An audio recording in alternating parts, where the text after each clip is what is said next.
"I'm entitled to half of everything you've ever earned," my ex-wife declared in court, pointing to my lottery ticket. "We were married when he bought it." She had no idea that the money was already gone in the most satisfying way possible. "My name is David Mitchell. I'm 41 years old, and I was sitting in a courtroom watching my ex-wife Amanda try to claim half of the $12.5 million lottery jackpot I'd won 6 months after our divorce was finalized. Her lawyer, a sharp-dressed shark named Bradley Morrison, was making his opening argument with the confidence of someone who thought he'd found the legal loophole of the century. "Your Honor," Bradley continued, "the winning ticket was purchased with funds from the joint checking account during the marriage. Under state law, any assets acquired during marriage are considered marital property, regardless of when they're claimed." Amanda sat beside him nodding smugly, probably already mentally spending the $6.25 million she thought she was about to receive. She'd aged in the 2 years since our divorce, stress lines around her eyes from the financial reality of life without my engineering salary supporting her shopping habits and spa treatments. Judge Patricia Hernandez looked over her glasses at the documentation Bradley had submitted. "Miss Morrison, the lottery ticket was purchased in March 2022. The divorce was finalized in January 2. How do you reconcile this timeline?"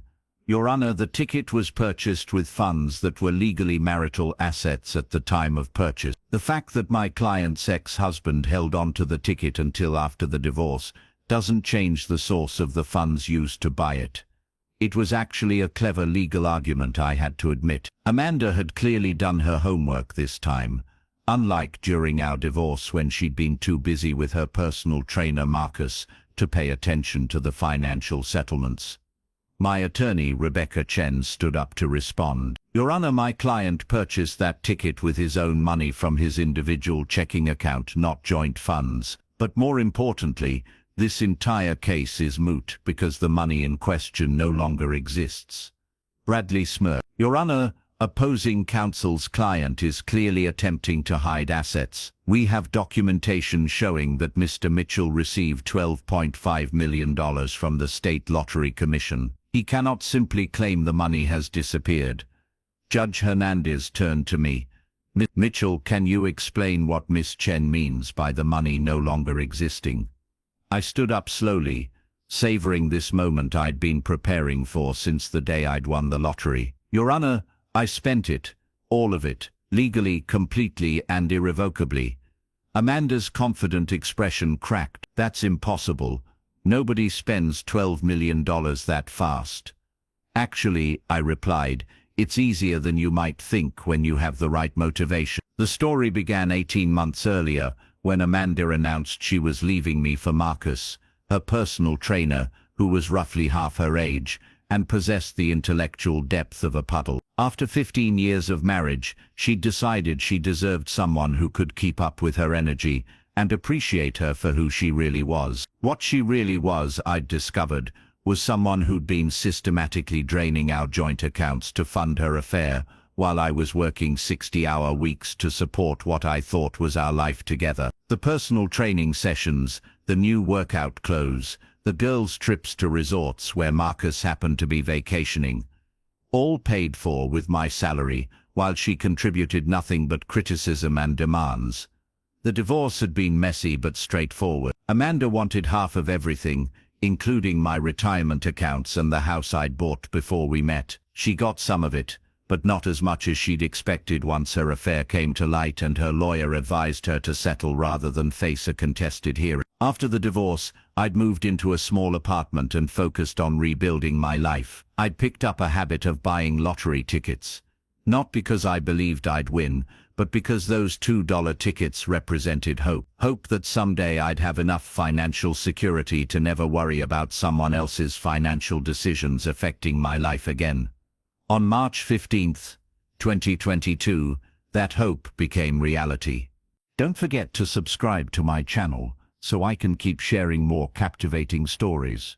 Watch this video till the end, because this story is about to get incredibly interesting. I was eating dinner alone in my apartment when I checked the lottery numbers on my phone. I looked at my ticket, then at my phone, then at my ticket again. All 6 numbers matched. I'd won the second largest jackpot in state history, $12.5 million after taxes.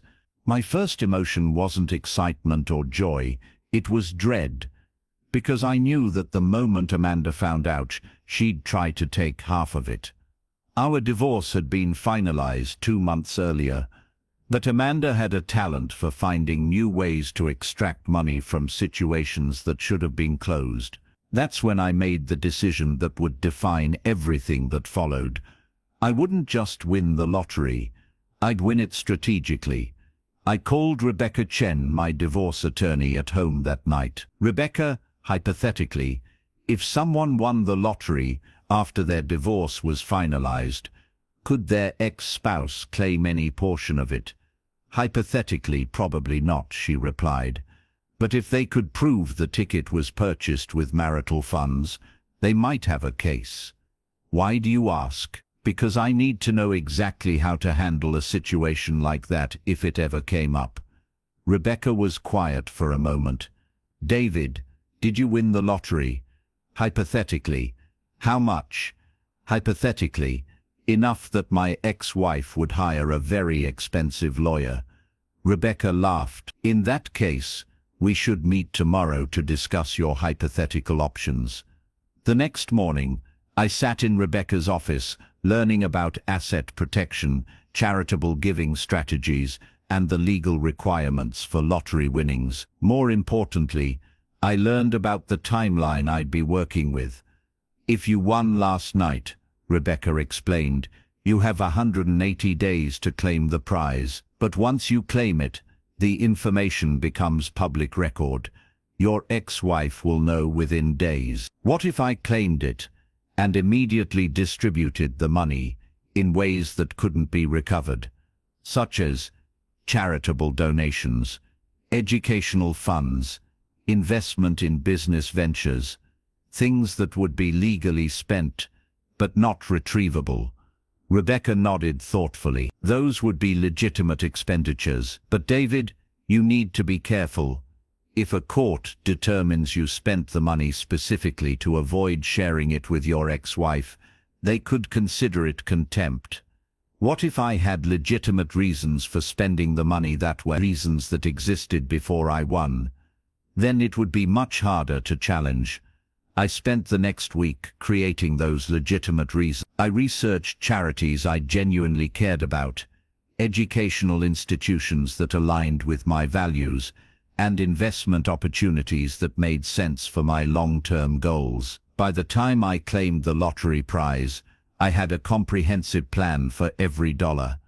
The money hit my account on a Tuesday. By Friday it was gone. $4 million went to the Children's Hospital Foundation, funding a new pediatric cancer research wing. $2.5 million established an engineering scholarship fund at my alma mater. $2 million purchased a 20% stake in a renewable energy startup run by a former colleague. $1.5 million bought a 15% ownership interest in a small manufacturing company that produced medical devices. The remaining $2.5 million went into irrevocable trusts for my 2 nephews' education and future needs, with me named as trustee, but legally unable to access the funds for personal use. All of it was spent within 72 hours of receiving the money. All of it was spent on things I genuinely believed in and wanted to support, and all of it was completely legally, irrevocably gone. When the Lottery Commission issued their press release announcing the winner, I was prepared. Amanda called within an hour of the news breaking. David, we need to talk. Congratulations on your engagement to Marcus, I replied calmly. I saw the announcement in the paper. This isn't about that. This is about the lottery money. What about it? I'm entitled to half of it. That ticket was bought with marital funds. Amanda, we've been divorced for 4 months. Nothing I do now is any of your business. The ticket was purchased while we were married. I've already talked to a lawyer. Good for you. I hope he's better than the last one. Amanda's lawyer turned out to be Bradley Morrison, a specialist in asset recovery, who worked on contingency. He was expensive, aggressive, and convinced he'd found an easy payday. The lawsuit was filed 2 weeks later. Emergency asset seizure, demands for full financial disclosure, claims that I was hiding marital assets, the works. But when Bradley's investigators tried to track down the lottery money, they found something unexpected. It really was gone. Not hidden, not transferred to offshore accounts, not converted to cryptocurrency or gold, actually spent on legitimate purposes, with paper trails leading to recognized institutions and established businesses. This is impossible, Amanda said during our first mediation session. Nobody gives away $6 million to charity. I didn't give away $6 million, I replied. I gave away $12.5 million, and it wasn't to charity exclusively. It was to causes and investments I believed in. Bradley leaned forward. Miss Mitchell, you cannot convince this court that you spontaneously decided to become a philanthropist immediately after winning the lottery. This is clearly an attempt to avoid sharing marital assets. Actually, Mr. Morrison, I can prove exactly that. Rebecca opened her briefcase and pulled out a folder I'd prepared months earlier. Inside were documents dating back 3 years, showing my pattern of charitable giving, investment interests, and financial planning. Your Honor, Rebecca said, my client has been contributing to the Children's Hospital Foundation for 6 years. He's been researching renewable energy investments since his graduate work in environmental engineering. He established a small scholarship fund at his university, and the lottery winnings simply allowed him to scale up activities he was already engaged in. The documentation was comprehensive. Bank statements showing regular charitable contributions, investment newsletters I'd subscribed to, email exchanges with the scholarship office at my university, even a business plan I'd written for the manufacturing company 2 years before I'd won the lottery.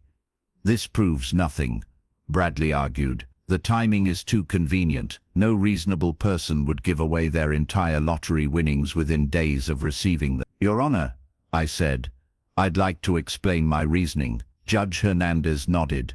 Please do.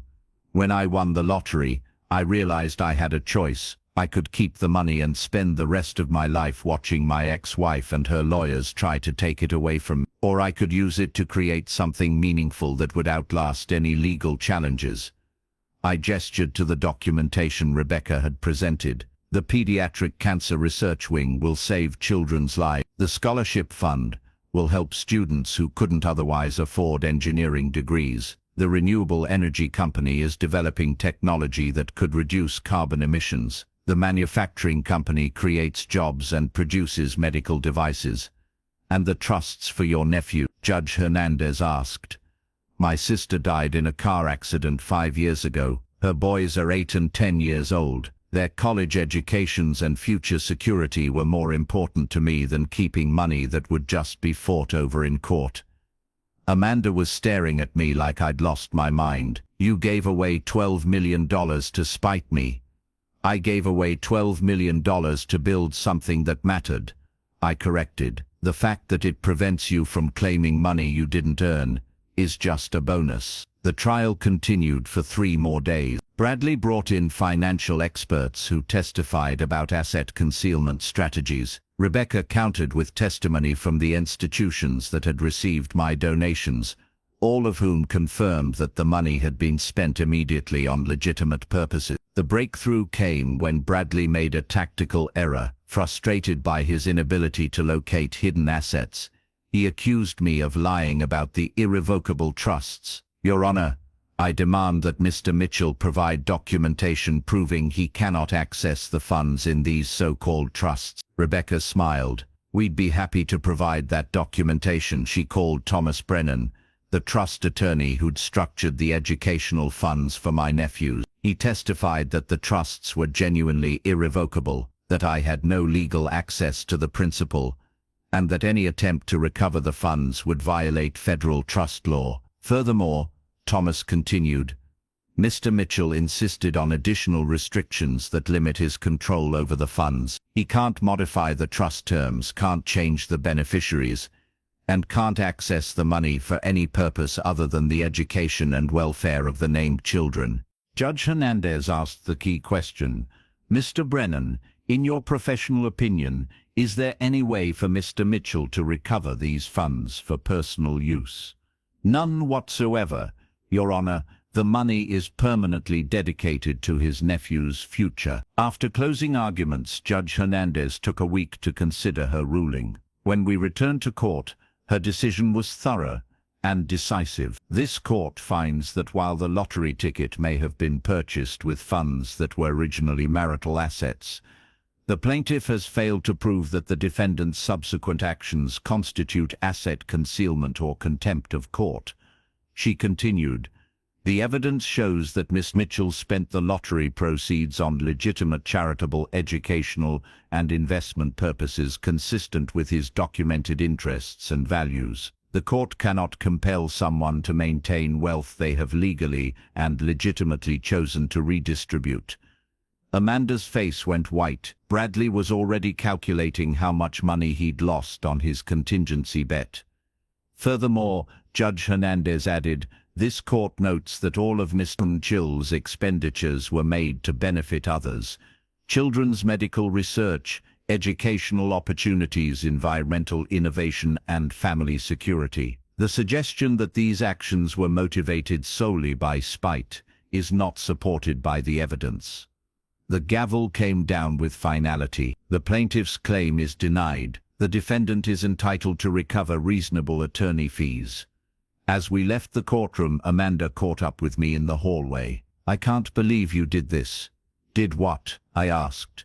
Gave away all that money just to keep me from getting it. Amanda, I didn't give away that money to keep you from getting it. I gave it away because I wanted to do something meaningful with it. The fact that it also prevented you from claiming money you didn't earn was just a side benefit. She stared at me for a long moment. You could have been rich. I am rich, I replied. I'm rich in ways that can't be measured in dollars and can't be taken away by lawyers. 2 years later, I received an invitation to the dedication ceremony for the new pediatric cancer research wing. Standing in the gleaming facility watching children receive treatments that might save their lives, I felt a satisfaction that no amount of money could have provided. The renewable energy company had gone public, making my initial investment worth significantly more than what I'd paid. The manufacturing company had expanded internationally, creating hundreds of jobs. The scholarship fund had supported 37 students through their engineering degrees. My nephews, now 12 and 14, were thriving in private school with their educational futures secure. The trust fund would ensure they never had to worry about college costs or graduate school expenses. As for Amanda, I heard through mutual friends that her relationship with Marcus had ended badly. He'd left her for someone younger, taking with him the expensive gifts she'd bought him during their relationship. She was working as a real estate agent, struggling to maintain the lifestyle she'd grown accustomed to during our marriage. I didn't feel sorry for her. She'd made her choices, and those choices had consequences. The difference was that my choices had created something positive that would outlast both of us. The lottery ticket had been worth but the satisfaction of knowing I'd used that money to build something meaningful rather than fighting over it in court, that was priceless.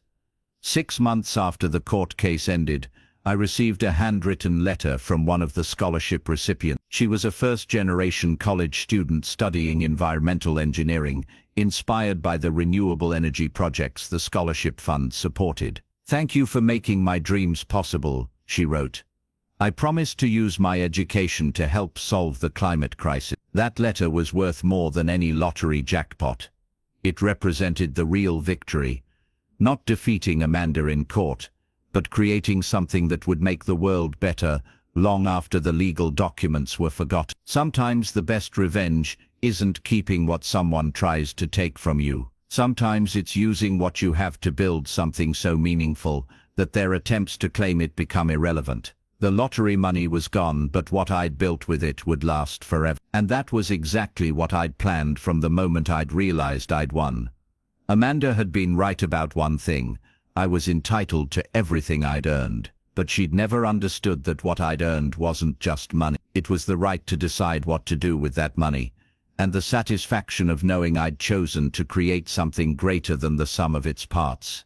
The lottery had given me, but spending it the way I did had given me something far more valuable, the knowledge that I'd used an unexpected windfall to make a lasting difference in the world. That was a victory no court could take away, and no ex-wife could claim half of. If this story moved you, don't forget to follow, turn on notifications, and share your thoughts in the comments. Your support means the world to me.